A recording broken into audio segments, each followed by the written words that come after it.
Ne dhe kemi problem që për shembull kërkun nuk deklarohen apo nuk mbikëqyren profitet apo beneficionet. Na kemi një deklarim të pasurisë, shohim do thot pasurinë, shohim tyrat, shohim detyrimet, shohim edhe pronësinë biznesore. Mirë po askund nuk shohim atë që po shpërfaqet çdo ditë më shumë të jetë një problem shumë konkret, që është përfitimi prej resurseve publike, jo vetëm në mjete, po sidomos përmes lejeve dhe licencave.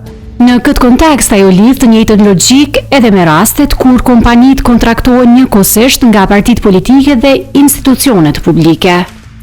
Neve si qytetarë duhet kem qasje që ta shohim edhe vetë agjencia do ta krahasoj nëse ka favorizim apo konflikt interesi. Dhe njëjta është do thot edhe me rastin e partive politike, do thot edhe këtyre kontraktorëve të njëjtë.